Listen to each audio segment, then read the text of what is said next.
Link ಲಿಸ್ಟ್ನಿಂದ ಒಂದು ವಸ್ತುವನ್ನು ಹೇಗೆ ಡಿಲೀಟ್ ಮಾಡಲಾಗುತ್ತದೆ?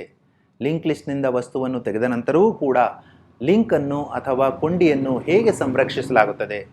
ಲಿಸ್ಟ್ನಿಂದ ಮೊದಲನೇ ಅಥವಾ ಒಂದು ನಿರ್ದಿಷ್ಟವಾದ ಒಂದು ವಸ್ತುವನ್ನು ತೆಗೆಯಲು ಬಳಸುವ ಕ್ರಮಗಳೇನು? Single list, double list, circular list ಅಥವಾ ಒಂದು ಆರ್ಡರ್ಡ್ ಲಿಸ್ಟ್ನಿಂದ ಎಲಿಮೆಂಟನ್ನು ಹೇಗೆ ಡಿಲೀಟ್ ಮಾಡಲಾಗುತ್ತದೆ? ಬನ್ನಿ ತಿಳಿದುಕೊಳ್ಳೋಣ.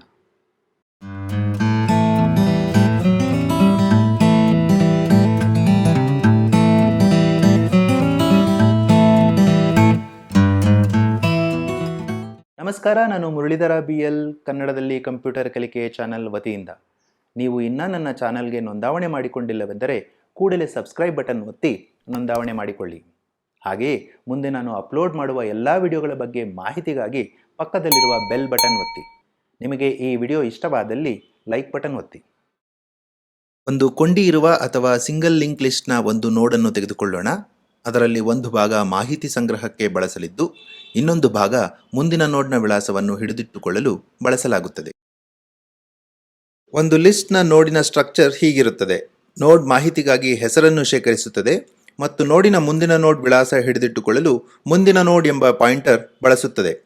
ಆರಂಭ ಮತ್ತು ಹೊಸ ನೋಡ್ಗಳು ನೋಡಿಗೆ ಪಾಯಿಂಟರ್ ವೇರಿಯೇಬಲ್ಗಳಾಗಿರುತ್ತವೆ.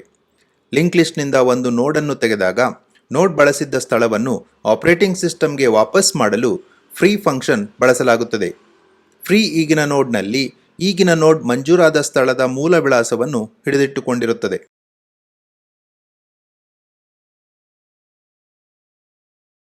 ಪಾಯಿಂಟರ್ ವೇರಿಯೇಬಲ್ ಆರಂಭ ನಲ್ ಆಗಿದ್ದು ಲಿಸ್ಟ್ನಲ್ಲಿ ಯಾವುದೇ ನೋಡ್ಗಳಿಲ್ಲ ಎಂದಾಗುತ್ತದೆ.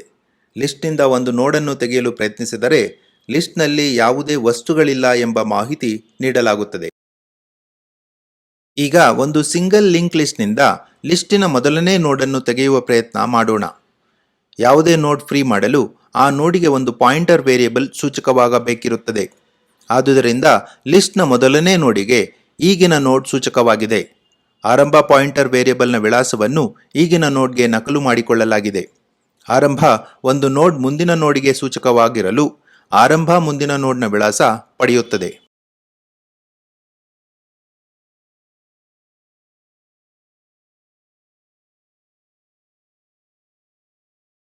ಈಗಿನ ನೋಡ್ ಸೂಚಿಸುವ ಸ್ಥಳಗಳನ್ನು ಫ್ರೀ ಮಾಡಿ ತೆರವು ಮಾಡಿದ ಸ್ಥಳಗಳನ್ನು ಮೆಮೊರಿಗೆ ವಾಪಸ್ ಕಳಿಸಲಾಗುತ್ತದೆ. ವಿಶ್ಲೇಷಿಸಿದ ಸಿಂಗಲ್ ಲಿಂಕ್ ಲಿಸ್ಟ್ನಲ್ಲಿ ಲಿಸ್ಟ್ನ ಮೊದಲ ನೋಡನ್ನು ತೆಗೆಯುವ ವಿಧಾನವನ್ನು ಕ್ರಮಸೂಚಕವಾಗಿ ಈ ರೀತಿ ಬರೆಯಬಹುದು.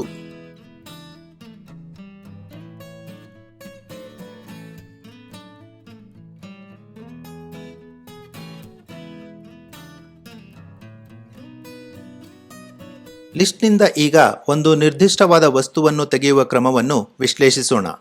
ಅನ್ಸಿಕಾ ಈಗ ತೆಗೆಯಬೇಕಿರುವ ವಸ್ತು ಆಗಿದೆ. ತೆಗೆಯಬೇಕಿರುವ ವಸ್ತು ಲಿಸ್ಟ್ನಲ್ಲಿ ಇದೆಯೇ ಎಂದು ಲಿಸ್ಟ್ ಪರಿಕ್ರಮಿಸಿ ತಿಳಿಯಬೇಕಿರುತ್ತದೆ. ಲಿಸ್ಟನ್ನು ಕ್ರಮಿಸಲು ಈಗಿನ ನೋಡ್ ಎಂಬ ಪಾಯಿಂಟರ್ ವೇರಿಯೇಬಲ್ ಬಳಸಲಾಗುತ್ತದೆ.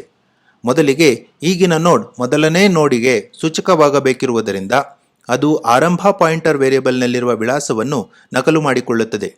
ಈಗ ಮೊದಲನೇ ನೋಡ್ ಹೆಸರು ಮತ್ತು ತೆಗೆಯಬೇಕಿರುವ ವಸ್ತು ಒಂದೇ ಆಗಿದೆಯೇ ಎಂದು ಪರೀಕ್ಷಿಸಲಾಗುವುದು. ಅದು ಬೇರೆ ಬೇರೆಯಾಗಿರುವುದರಿಂದ ಲಿಸ್ಟ್ನ ಮುಂದಿನ ನೋಡಿಗೆ ಕ್ರಮಿಸಬೇಕಿರುತ್ತದೆ. ಮುಂದಿನ ನೋಡಿಗೆ ಈಗಿನ ನೋಡ್ ಸೂಚಿಸುವ ಮೊದಲು ಈಗಿನ ನೋಡ್ ವಿಳಾಸವನ್ನು ಹಿಂದಿನ ಎಂಬ ಪಾಯಿಂಟರ್ ವೇರಿಯೇಬಲ್ಗೆ ನಕಲು ಮಾಡಿಕೊಳ್ಳಲಾಗುವುದು. ಹಿಂದಿನ ಪಾಯಿಂಟರ್ ವೇರಿಯೇಬಲ್ ವಸ್ತು ತೆಗೆದ ನಂತರ ಲಿಸ್ಟ್ನ ಕೊಂಡಿಯನ್ನು ಕಾಪಾಡಲು ಸಹಾಯ ಮಾಡುತ್ತದೆ. ಈಗಿನ ನೋಡ್ ಮುಂದಿನ ನೋಡ್ನ ವಿಳಾಸ ನಕಲು ಮಾಡಿಕೊಳ್ಳುತ್ತದೆ. ಈಗ ಈಗಿನ ನೋಡ್ ಹೆಸರು ತೆಗೆಯಬೇಕಿರುವ ವಸ್ತು ಒಂದೇ ಆಗಿದೆಯೇ ಎಂದು ಪರೀಕ್ಷಿಸಲಾಗುವುದು. ಸುಮಾ ಮತ್ತು ಹಂಸಿಕಾ ಬೇರೆ ಬೇರೆ ಆಗಿರುವುದರಿಂದ ಲಿಸ್ಟ್ನ ಮುಂದಿನ ನೋಡಿಗೆ ಕ್ರಮಿಸಬೇಕಿರುತ್ತದೆ. ಈಗಿನ ನೋಡ್ ವಿಳಾಸವನ್ನು ಹಿಂದಿನ ಎಂಬ ಪಾಯಿಂಟರ್ ವೇರಿಯೇಬಲ್ಗೆ ನಕಲು ಮಾಡಿಕೊಳ್ಳಲಾಗುತ್ತದೆ. ಈಗಿನ ನೋಡ್ ಮುಂದಿನ ನೋಡ್ನ ವಿಳಾಸವನ್ನು ನಕಲು ಮಾಡಿಕೊಳ್ಳುತ್ತದೆ.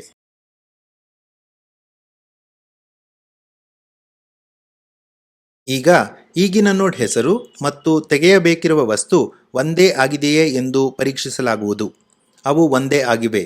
ಈಗಿನ ನೋಡ್ ತೆಗೆಯುವ ಮೊದಲು ಈಗಿನ ನೋಡ್ ಮುಂದಿನ ನೋಡ್ ವಿಳಾಸವನ್ನು ಹಿಂದಿನ ನೋಡ್ನ ಮುಂದಿನ ನೋಡ್ ವೇರಿಯೇಬಲ್ಗೆ ನೀಡಲಾಗುವುದು. ಈಗಿನ ನೋಡ್ ಸೂಚಿಸುವ ಸ್ಥಳಗಳನ್ನು ಫ್ರೀ ಮಾಡಿ ತೆರವು ಮಾಡಿದ ಸ್ಥಳಗಳನ್ನು ಮೆಮೊರಿಗೆ ವಾಪಸ್ ಕಳಿಸಲಾಗುತ್ತದೆ. ವಿಶ್ಲೇಷಿಸಿದ ಸಿಂಗಲ್ ಲಿಂಕ್ ಲಿಸ್ಟ್ನಲ್ಲಿ ಕೊಟ್ಟಿರುವ ವಸ್ತುವನ್ನು ತೆಗೆಯುವ ವಿಧಾನವನ್ನು ಕ್ರಮಸೂಚಕವಾಗಿ ಈ ರೀತಿ ಬರೆಯಬಹುದು.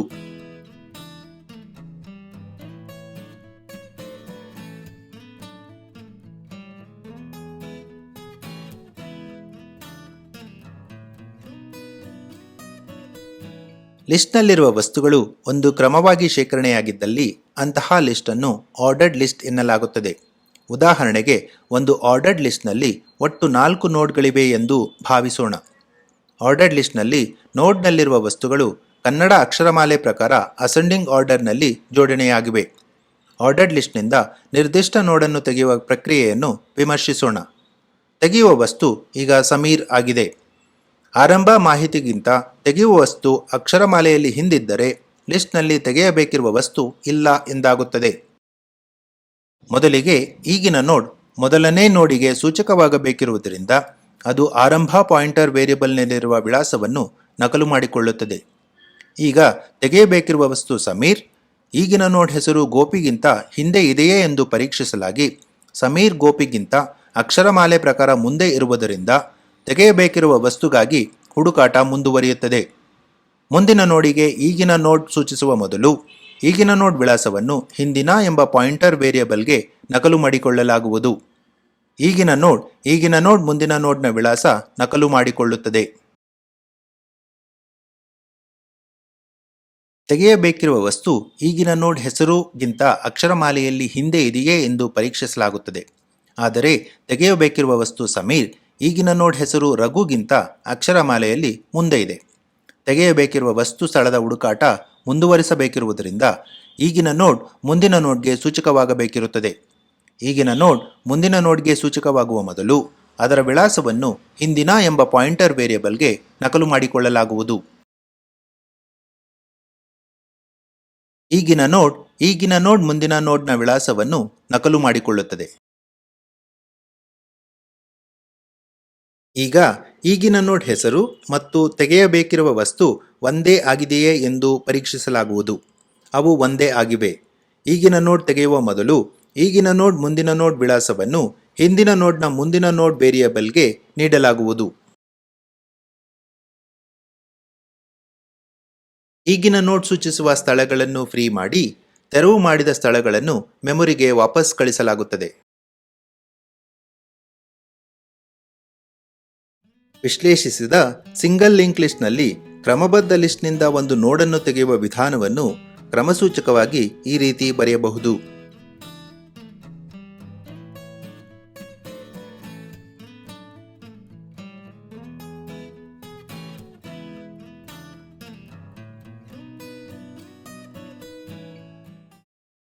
ಒಂದು ಸರ್ಕ್ಯುಲರ್ ಲಿಸ್ಟ್ನಲ್ಲಿ ನೋಡನ್ನು ತೆಗೆಯುವ ಪ್ರಕ್ರಿಯೆಯನ್ನು ವಿಮರ್ಶಿಸೋಣ. ಹೆಡರ್ ನೋಡ್ ಎಲ್ಲ ನೋಡ್ಗಳ ಮುಂದೆ ಇರುವ ನೋಡ್ ಆಗಿದ್ದು ಅದು ಲಿಸ್ಟ್ನಲ್ಲಿ ಮೊದಲನೇ ನೋಡ್ ವಿಳಾಸವನ್ನು ಹಿಡಿದಿಟ್ಟುಕೊಂಡಿರುತ್ತದೆ. ಆರಂಭ ಪಾಯಿಂಟರ್ ವೇರಿಯೇಬಲ್ ಹೆಡರ್ ನೋಡ್ ವಿಳಾಸವನ್ನು ಹಿಡಿದಿಟ್ಟುಕೊಂಡಿದೆ. ಆರಂಭ ಮುಂದಿನ ನೋಡ್ ಆರಂಭ ವಿಳಾಸವನ್ನು ಹೊಂದಿದ್ದರೆ ಲಿಸ್ಟ್ನಲ್ಲಿ ಯಾವುದೇ ವಸ್ತುಗಳಿರದೆ ಲಿಸ್ಟ್ ಖಾಲಿ ಇದೆ ಎಂದರ್ಥ. ಈಗ ಒಂದು ಸಿಂಗಲ್ ಸರ್ಕ್ಯುಲರ್ ಲಿಸ್ಟ್ನಿಂದ ಮೊದಲನೇ ನೋಡನ್ನು ತೆಗೆಯುವ ಪ್ರಯತ್ನ ಮಾಡೋಣ. ಮೊದಲನೇ ನೋಡ್ ಫ್ರೀ ಮಾಡಲು ಆ ನೋಡಿಗೆ ಒಂದು ಪಾಯಿಂಟರ್ ವೇರಿಯೇಬಲ್ ಸೂಚಕವಾಗಬೇಕಿರುತ್ತದೆ. ಮೊದಲನೇ ನೋಡ್ ಆರಂಭ ಮುಂದಿನ ನೋಡ್ನಲ್ಲಿ ಇರುವುದರಿಂದ ಈಗಿನ ಪಾಯಿಂಟರ್ ವೇರಿಯೇಬಲ್ ಆರಂಭ ಮುಂದಿನ ನೋಡ್ಗೆ ಸೂಚಕವಾಗಿದೆ. ಹೆಡರ್ ನೋಡ್ ಒಂದು ನೋಡ್ ಮುಂದಿನ ನೋಡ್ಗೆ ಸೂಚಕವಾಗಲು ಆರಂಭ ಮುಂದಿನ ನೋಡ್ ಈಗಿನ ನೋಡ್ ಮುಂದಿನ ನೋಡ್ ವಿಳಾಸ ಪಡೆಯುತ್ತದೆ.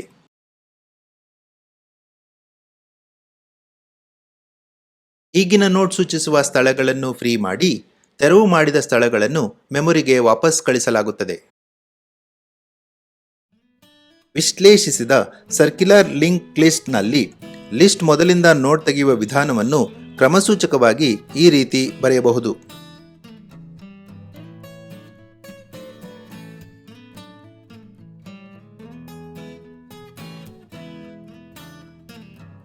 ಸರ್ಕ್ಯುಲರ್ ಲಿಸ್ಟ್ನಲ್ಲಿ ಒಂದು ನಿರ್ದಿಷ್ಟವಾದ ವಸ್ತುವನ್ನು ತೆಗೆಯುವ ಕ್ರಮವನ್ನು ವಿಶ್ಲೇಷಿಸೋಣ.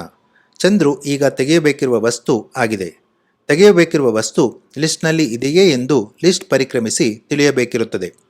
ಲಿಸ್ಟ್ ಅನ್ನು ಕ್ರಮಿಸಲು ಈಗಿನ ನೋಡ್ ಎಂಬ ಪಾಯಿಂಟರ್ ವೇರಿಯಬಲ್ ಬಳಸಲಾಗುತ್ತದೆ. ಮೊದಲಿಗೆ ಈಗಿನ ನೋಡ್ ಮೊದಲನೇ ನೋಡಿಗೆ ಸೂಚಕವಾಗಬೇಕಿರುವುದರಿಂದ ಅದು ಆರಂಭ ಮುಂದಿನ ನೋಡ್ನಲ್ಲಿರುವ ವಿಳಾಸವನ್ನು ನಕಲು ಮಾಡಿಕೊಳ್ಳುತ್ತದೆ. ಈಗ ಈಗಿನ ನೋಡ್ ಹೆಸರು ತೆಗೆಯಬೇಕಿರುವ ವಸ್ತು ಒಂದೇ ಆಗಿದೆಯೇ ಎಂದು ಪರೀಕ್ಷಿಸಲಾಗುವುದು. ಅದು ಬೇರೆ ಬೇರೆಯಾಗಿರುವುದರಿಂದ ಲಿಸ್ಟ್ನ ಮುಂದಿನ ನೋಡ್ಗಳನ್ನು ಕ್ರಮಿಸಬೇಕಿರುತ್ತದೆ. ಮುಂದಿನ ನೋಡ್ಗೆ ಈಗಿನ ನೋಡ್ ಸೂಚಿಸುವ ಮೊದಲು ಈಗಿನ ನೋಡ್ ವಿಳಾಸವನ್ನು ಹಿಂದಿನ ಎಂಬ ಪಾಯಿಂಟರ್ ವೇರಿಯಬಲ್ಗೆ ನಕಲು ಮಾಡಿಕೊಳ್ಳಲಾಗುವುದು. ಹಿಂದಿನ ಪಾಯಿಂಟರ್ ವೇರಿಯಬಲ್ ವಸ್ತು ತೆಗೆದ ನಂತರ ಲಿಸ್ಟ್ನ ಕೊಂಡಿಯನ್ನು ಕಾಪಾಡಲು ಸಹಾಯ ಮಾಡುತ್ತದೆ. ಈಗಿನ ನೋಡ್ ಮುಂದಿನ ನೋಡ್ನ ವಿಳಾಸ ನಕಲು ಮಾಡಿಕೊಳ್ಳುತ್ತದೆ.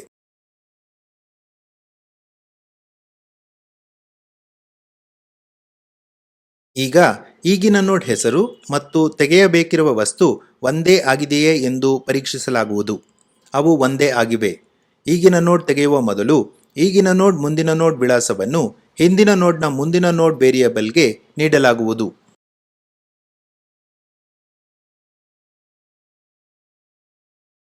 ಈಗಿನ ನೋಡ್ ಸೂಚಿಸುವ ಸ್ಥಳಗಳನ್ನು ಫ್ರೀ ಮಾಡಿ ತೆರವು ಮಾಡಿದ ಸ್ಥಳಗಳನ್ನು ಮೆಮೊರಿಗೆ ವಾಪಸ್ ಕಳಿಸಲಾಗುತ್ತದೆ.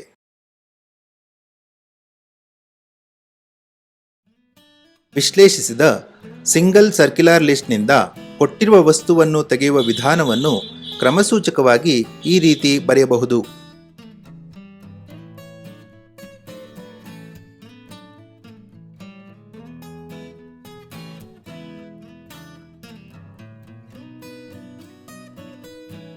ಈಗ ಡಬಲ್ ಲಿಂಕ್ ಲಿಸ್ಟ್ನಿಂದ ವಸ್ತುವನ್ನು ತೆಗೆಯುವ ಪ್ರಕ್ರಿಯೆಯನ್ನು ವಿಮರ್ಶಿಸೋಣ. ಡಬಲ್ ಲಿಂಕ್ ಲಿಸ್ಟ್ನ ನೋಡ್ನಲ್ಲಿ ಮಾಹಿತಿ ಭಾಗದ ಜೊತೆ ಮುಂದಿನ ನೋಡ್ ಪಾಯಿಂಟರ್ ಮುಂದಿನ ನೋಡ್ ವಿಳಾಸವನ್ನು, ಹಿಂದಿನ ನೋಡ್ ಪಾಯಿಂಟರ್ ಹಿಂದಿನ ನೋಡ್ ವಿಳಾಸವನ್ನು ಹಿಡಿದಿಟ್ಟುಕೊಂಡಿರುತ್ತದೆ. ಈಗ ತೆಗೆಯಬೇಕಿರುವ ವಸ್ತು ಸಲೀಂ ಎಂದು ಭಾವಿಸೋಣ.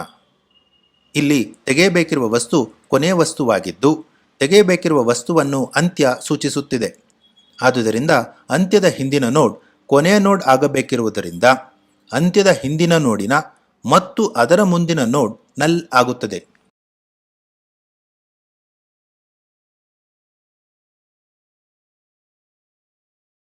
ಈಗಿನ ನೋಡ್ ಅಂತ್ಯದ ವಿಳಾಸ ನಕಲು ಮಾಡಿಕೊಂಡು ಅಂತ್ಯಕ್ಕೆ ಸೂಚಕವಾಗಿದೆ.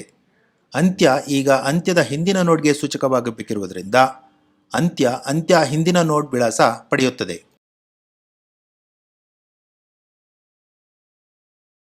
ಈಗಿನ ನೋಡ್ ಸೂಚಿಸುವ ಸ್ಥಳಗಳನ್ನು ಫ್ರೀ ಮಾಡಿ ತೆರವು ಮಾಡಿದ ಸ್ಥಳಗಳನ್ನು ಮೆಮೊರಿಗೆ ವಾಪಸ್ ಕಳಿಸಲಾಗುತ್ತದೆ. ಈಗ ಡಬಲ್ ಲಿಂಕ್ ಲಿಸ್ಟ್ನಲ್ಲಿ ಒಂದು ನಿರ್ದಿಷ್ಟ ವಸ್ತುವನ್ನು ಹೇಗೆ ತೆಗೆಯಲಾಗುತ್ತದೆ ಎಂದು ವಿಮರ್ಶಿಸೋಣ. ಮೊದಲಿಗೆ ಡಬಲ್ ಲಿಂಕ್ ಲಿಸ್ಟ್ ಹುಡುಕುವ ಅಲ್ಗಾರಿದಮ್ ಬಳಸಿ ವಸ್ತುವನ್ನು ಹುಡುಕಲಾಗುತ್ತದೆ. ಆ ವಸ್ತುವಿನ ವಿಳಾಸ ಈಗಿನ ನೋಡ್ನಲ್ಲಿದೆ ಎಂದು ಭಾವಿಸೋಣ. ಇಲ್ಲಿ ಗಮನಿಸಬೇಕಾದಂತಹ ಅಂಶವೆಂದರೆ ಡಬಲ್ ಲಿಂಕ್ ಲಿಸ್ಟ್ ತೆಗೆಯುವ ವಿಧಾನದಲ್ಲಿ ತೆಗೆಯುವ ವಸ್ತುವಿನ ಹಿಂದಿನ ವಿಳಾಸವನ್ನು ಮತ್ತೊಂದು ಪಾಯಿಂಟರ್ ವೇರಿಯಬಲ್ ಹಿಡಿದಿಟ್ಟುಕೊಳ್ಳುವ ಅವಶ್ಯಕತೆ ಇರುವುದಿಲ್ಲ. ಕಾರಣ ಡಬಲ್ ಲಿಂಕ್ ಲಿಸ್ಟ್ನಲ್ಲಿ ಒಂದು ನೋಡ್ ತನ್ನ ಹಿಂದಿನ ಮತ್ತು ಮುಂದಿನ ನೋಡ್ಗಳ ವಿಳಾಸವೆರಡನ್ನೂ ಹೊಂದಿರುತ್ತದೆ. ಇಲ್ಲಿ ತೆಗೆಯುವ ವಸ್ತು ಆದರ್ಶ ಆಗಿದೆ. ಆ ನೋಡಿನ ವಿಳಾಸವನ್ನು ಈಗಿನ ನೋಡ್ ಹಿಡಿದಿಟ್ಟುಕೊಂಡಿದೆ. ಈಗ ಈಗಿನ ನೋಡ್ನ ಹಿಂದಿನ ನೋಡ್ ಮತ್ತು ಅದರ ಮುಂದಿನ ನೋಡ್ ವೇರಿಯಬಲ್ಗೆ ಈಗಿನ ನೋಡ್ ಮುಂದಿನ ನೋಡ್ ವಿಳಾಸ ನೀಡಲಾಗುತ್ತದೆ.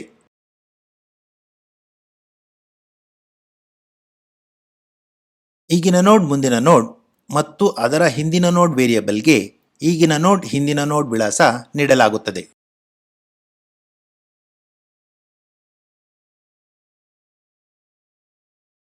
ಈಗಿನ ನೋಡ್ ಸೂಚಿಸುವ ಸ್ಥಳಗಳನ್ನು ಫ್ರೀ ಮಾಡಿ ತೆರವು ಮಾಡಿದ ಸ್ಥಳಗಳನ್ನು ಮೆಮೊರಿಗೆ ವಾಪಸ್ ಕಳಿಸಲಾಗುತ್ತದೆ.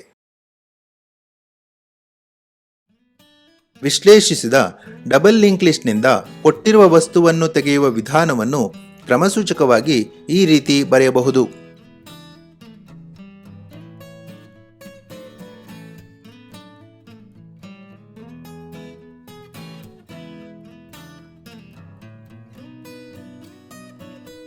ಈ ವಿಡಿಯೋದಿಂದ ನಾವು ಲಿಂಕ್ ಲಿಸ್ಟ್ನಲ್ಲಿ ಒಂದು ವಸ್ತುವನ್ನು ಡಿಲೀಟ್ ಮಾಡುವ ಬಗೆಯನ್ನು ತಿಳಿದುಕೊಂಡಿದ್ದೇವೆ.